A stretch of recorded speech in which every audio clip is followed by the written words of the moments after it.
I remember really clearly the first time we ever played an orchestral arrangement of a piece called qawwalibritish, and there was a lady sitting in the audience, the front row. She was not South Asian, she was an elderly lady, and we started playing and she started crying. And I just remember in that moment thinking, like, you know, this is for everybody, and it connects spiritually for everybody.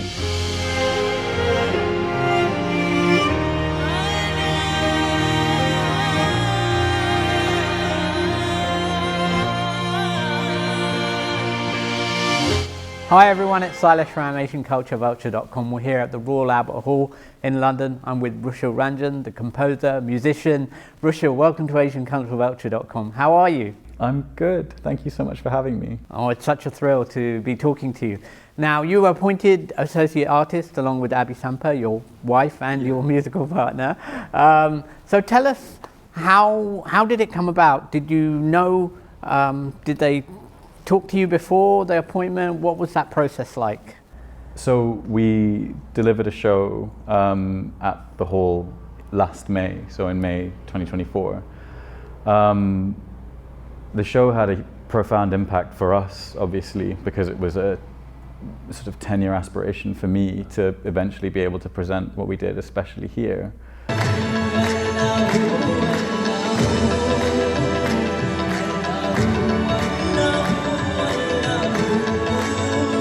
We were able to create something that really was I suppose at the time, for me at least, the pinnacle of what my aspiration for that music could be. And like I say, it had a huge impact on me, but what I didn't realize, I guess, is that it was received really well by the team at the Hall as well. And there were inklings, aspirations, hopes, but when Matt Todd finally sort of got in touch and said and told me, because I had a meeting with him, but it wasn't sort of explicit at the time, and then I came in after that, and it was a really interesting day actually, because I was coming in, I ride a motorcycle, the bike got punctured, I had to stop on the side of the road, get an Uber, come in, and it was on that day when he said, would you and Abi like to be associate artists? So I'll never forget that day. So let's talk about the Orchestral Qawwali Project. How did that first come about? The first time I heard Ustad nusratfatehalikhan Saab was, when I was about 18, I was at university, and it's because of the incredible diaspora in the UK, right? I first got to play with Indian classical musicians then, and I was just like so many others. I remember exactly where I was. I remember what time it was. I remember what, because it was such an important musical moment for me, and the course of my life just kind of redirected in that moment. Not consciously, it wasn't like, oh my gosh, I'm going to now do this. I just found myself always trying to be closer to it, trying to be closer to that music in some way, shape or form. So there's a longer story here, but I eventually started working with rahatfatehalikhan. So I worked as a producer for him for a few years. And in and around that time, I met Abi, who went on her own incredible journey, an unlikely journey of singing qawwali as well. And we got together and started playing music. This is before we got together as a couple. And what happened then was we started creating ways that we wanted to express qawwali music. And we went over back to Cypress, which is where I grew up, and we recorded these 3 songs in the studio. And I then had to work out how to basically, what our version of this was. And I don't have a background in writing for orchestra. I wasn't trained musically, classically at all. You're self-taught? I'm self-taught. So I would just have a string player in, so a cellist, and I would just sing lines to her, and she would record them, and then I'd arrange them. And that's how our first releases came out. And they resonated with people in a way that we couldn't imagine, because they're 12 minutes long. If you ask someone in the industry today, how long should a song be and what should a song be in order for it to be successful, they will say it should be 3 minutes and the hook should come right away and all these other things. But I think because of what's wonderful about the diasporic community is that there's such a connection across the generations to this art form that when we put this out there, despite it not conforming to any of those things, it was received really well. And since then, we don't have a record label, we don't have any of those other things, but they've just supported us on this journey. So it was that release, it was mankuntomaula, which came first. And then we got a call from the Scottish Chamber Orchestra and Celtic Connections Festival, and they said, can you come and perform this live? And can you perform it, with an orchestra? So prior to this, I hadn't, I was just doing it in the sort of self-taught way. So it was this period just after COVID, and we didn't know if the concert would happen or not, but that was, I think, the serious crunch time of me learning how to make this work live, which was an incredibly difficult but enormously rewarding task of learning how to orchestrate, basically. For you, what was it about qawwali that got you in? It's difficult to pinpoint because there's, like so much of spiritual music, there's a kind of universal and almost numinous quality to it, which touches you even if you don't understand the meaning of the lyrics, which at the time I didn't. But there's something about that in combination with, obviously, the vocal prowess that Ustad nusratfatehalikhan has, the chanting, the movement, the tabla, everything. It's just so incredibly powerful. But more than anything else, I think it's that ability to reach people and to be able to communicate through the music what the content of the lyrics is, even if you don't understand it. And there was this connection with spirituality that I wasn't finding in the other music that I was listening to at the time. Would you describe yourself as a spiritual person? Not consciously, but I think when I look at the way that things have developed and the way that life has panned out and the way things are happening, I think there's an element to me which sort of has to be humble and accept that there's something at work here, or at least that's the way it feels. The rational part of my brain will never be able to say this, this, that and the other is true. I think we all have that sort of innate feeling sometimes, and it's sparked by music or art. There's something beyond us as an individual that brings us together collectively, and I think your music expresses that kind of desire for connection, brotherhood, whatever you want to call it, and that is beyond the rational sometimes. I remember really clearly the first time we ever played it. We played an orchestral arrangement of a piece called qawwalibritish.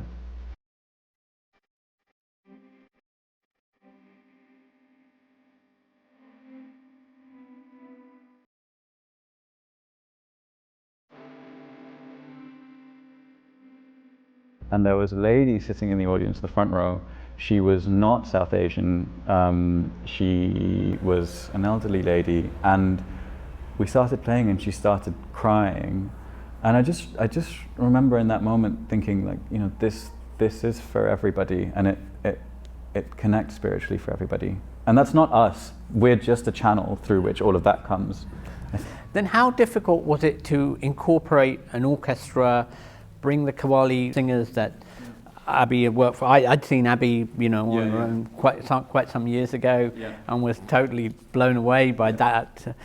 And then to put an orchestra on top of that, how difficult was that, or did it come kind of natural? Describe that process.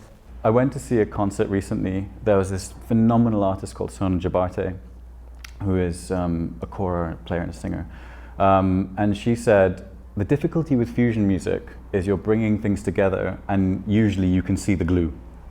And I thought that was a very profound way of expressing that a lot of times these things don't really mesh together. There are multiple layers to it. On a sort of emotional and spiritual level, it's very intuitive. With any piece of music that I'm doing, you're looking to just feel like that connection is there. And that's my sort of compass whenever I'm creating anything. So as long as I feel like it's connecting in that sense, that's fine. Practically, they're completely different cultures. So qawwali music is hugely technical, but hugely technical from an improvisational perspective. the artists like Abi, who are just incredible, have this deep knowledge of Indian classical music, but of course it's centered around improvisation. Orchestral music is centered around written music and the interpretation. It's not that it's not it's not creative. It's incredibly creative, but it's in the interpretation of what exists on the page. So my job is to try and create spaces for both of those art forms to exist. The way we do it is Abi is phenomenal at being able to understand what's happening both in terms of what I'm writing and also what's happening Indian classically. So she's one of the few artists that I've encountered who can do that and can split her brain in that way.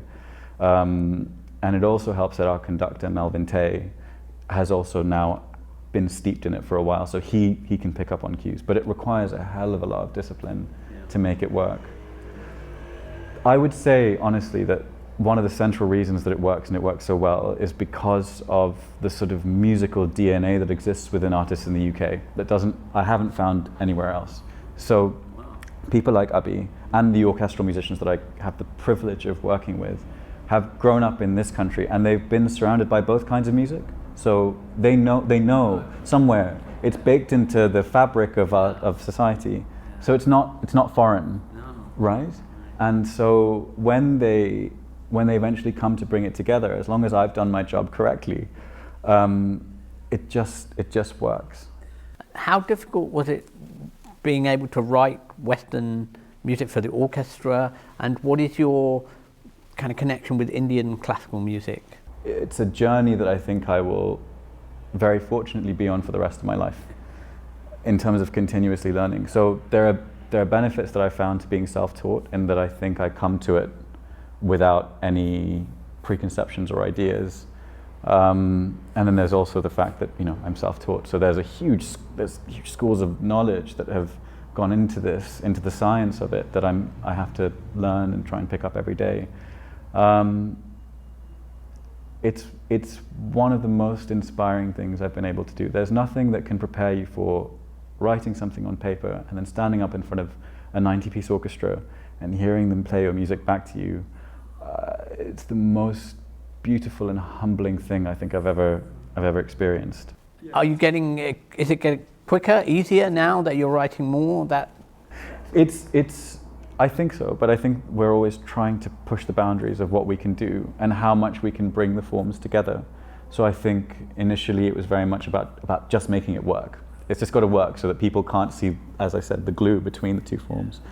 But as we go now, it's about coming up with a new sonic language that expresses expresses the fact that we've been in this country and grown up here, but surrounded by different kinds of music, and something that sounds like a true blend whilst still honoring traditions and still holding the essence. Because the one way we could really fall is if people come to our concerts and feel like they're not getting the essence of Qawwali. If they don't do that, then we've kind of failed. So you still want that kind of essence to be there. Yeah. That's important to you. Yeah, hugely so, because it's such an important art form for the community. It's been around far longer than us, and it will be around for long after we're gone.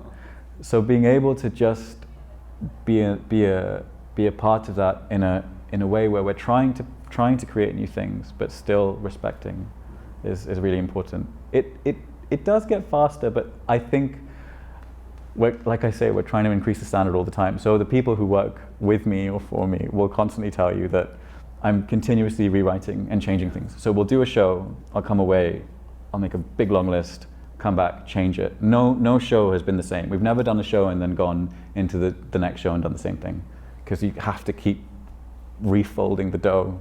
And do you think that what being an associate artist here will allow you to do and develop, in the sense that now you have people here who are obviously very knowledgeable and experienced with the orchestral side of the music, and bringing your own individual talent, ability to that, and that's what's exciting about being here as an associate artist. 2 years, isn't it? Yeah, 2 years. There are so many things that we're going to be able to do, and dreams and aspirations that we're going to be able to realize because of the incredible team here. And I'm really not just saying that. I've worked in venues up and down the country with incredible people, and I've worked in venues across the world, and I've never experienced something like this, because there is true artistic ambition to try and realize what's possible and push the boundaries. And it's a really unique space in that it's not too big, so it's not like 15,000, 20,000 cap, which is still wonderful venues, but the intimacy is kind of gone. Like if you've gone to a concert at the O2, you could be back in the nosebleeds and you're really far away.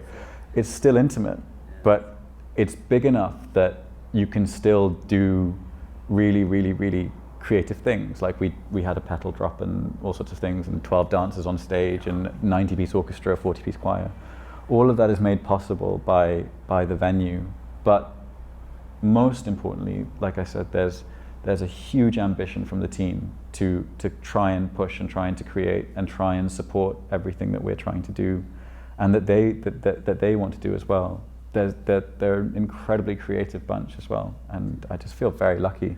So there aren't any concerts scheduled right now. What's the sort of program? Can you talk roughly about your kind of the timeline and the schedule you have? Obviously there's some personal stuff going on which is going to be a major consideration. Yeah, absolutely. I mean, in terms of the work that we're going to do with the hall, so the way that the scheme is structured is that 25 is our year in planning, and 26 is described as our year in the spotlight when we deliver everything. We will definitely do a big Orchestral Qawwali show again, or shows, at some point, where we'll try and go even further than we did last time in bringing things together, and there'll be wonderful ancillary activity connected to that, where we try and use all of the other spaces in the building and try and deliver things that are amazing as well. And like a festival type kind of. In a way, yeah, and just there's so much we can do for the community around Orchestral Qawwali as well, which we'll try and do as well. There are also, and I'm at the moment I'm not allowed to say very much, but there are really fantastic works of Indian film as well that will come to the hall that will be played live with orchestra, and I'll very much be a part of those projects too and delivering them. And when I say big works of Indian film, I really mean like. Well, we've got RRR coming here, which is so exciting, and then there are some collaborations with some.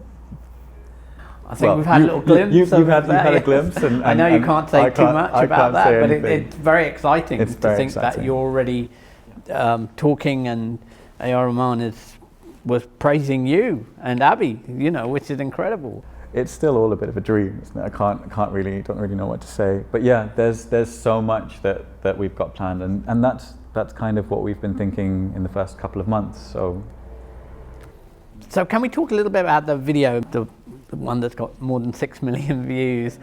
I'm really interested in the dance element, how that came about. So were you very intimately part of making that production? Absolutely. So all the creatives in that have been go back, either go way back with Abi or go way back with me. So the videographer who created it is a guy called Andrewbritton. We went to the same school in Cypress, and he ended up in the UK very fortuitously for me. He is such a huge and uncredited part of why we have the success that we do, because that entire video, what people do with huge teams and giant cameras and all the rest of it, it's just him with a gimbal stick walking around, running around doing these incredible things, and he's a huge part of that. But yeah, at the time we didn't have very much in terms of resources, so we were relying on lots of different people to help us out, and friends to come in and play instruments and that kind of thing. And we had no idea it would be what it would be, because I've done so many releases and things like that. It's not, that's the one that people know, but we've done lots and created lots in the run-up to that. And in terms of dance has always been really intimately connected with what we do. I feel like Indian classical dance in particular, again, much like Qawwali, much like Western classical music, it has that ability to connect spiritually with audiences through the use of that really, really technical ability that they have.